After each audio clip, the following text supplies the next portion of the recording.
Well, hello, this is Merideth Nagel, and today we're going to talk about powers of attorney. Some of the uses of the powers of attorney, some of the misconceptions of a power of attorney, and I hope by the time that we're done I've answered your questions, but if you ever have any more questions, know that you can always reach us. You can call me on the phone at 352-394-7408, or you can reach out to us on the web at mnagellaw.com. So without further ado, powers of attorney. A power of attorney is a document that you sign naming someone else to handle your business and personal affairs. There's a common misconception that a power of attorney only comes into play if you're sick or incapacitated, in some way unable to handle your affairs. It's true that in the past, those types of powers of attorney could be drafted, but we had a change in the Florida law, and after 2011, a power of attorney is effective the moment that it's signed and then can continue throughout any incapacity. So it's a very powerful document and something that you're going to want to, of course, keep secure so that it can't be misused. So another misconception is that you can use a power of attorney to handle the affairs of the principal, that is the person who's named you as a power of attorney. There's a misconception that you can use that power of attorney to handle the affairs of the principal after the principal has died. So it is not uncommon at all for me to interact with people whose spouse or friend or parent has died, and they're attempting to administer their estate or handle their business affairs after death using the power of attorney. Well, the truth is the power of attorney dies when the person who gave it to you dies. It becomes completely ineffective on death and cannot be used at all, whether in a real estate transaction, a business transaction, banking, for any purpose. Generally, there are two types of power of attorney. Generally, we have our broad general power of attorney, which gives very broad rights, sweeping rights to whomever you name to handle your business affairs.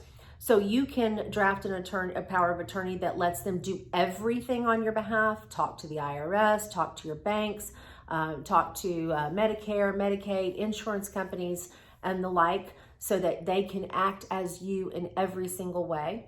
Or you can do what's a limited power of attorney. The limited power of attorney is what it sounds like. That is, it's limited. In that power of attorney, you will name the very specific rights that that person can exercise on your behalf. So for example, if you want to have someone be able to handle your banking for you, but perhaps not talk to the IRS, we can say that in a limited power of attorney. We can make whatever limitations that you want to make. We see a limited power of attorney being used a lot in real estate transactions, so that if it's inconvenient for you to go to your real estate closing, you can name a friend or your realtor or a family member to go and sign those documents on your behalf. And we can draft that power of attorney to be that specific. Frequently in a real estate transaction, if there is a lender involved, even if there is a general power of attorney, they're going to want to see a limited power of attorney that will address this specific property that you're trying to convey or buy. It's also important to understand that when you're signing this power of attorney and you're giving these broad rights, that person can do everything for you, and that includes steal from you.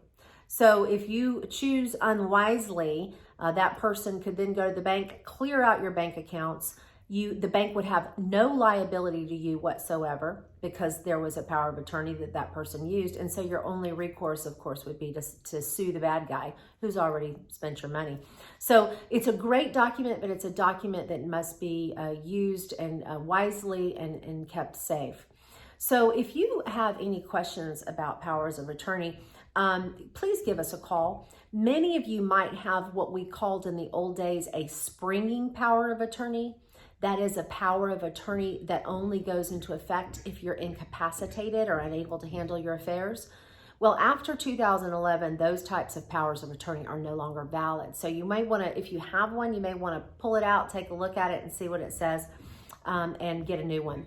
If you have any questions about this topic or anything else related to real estate law, title closings, those kinds of subjects, please give us a call. We'd be very glad to help you.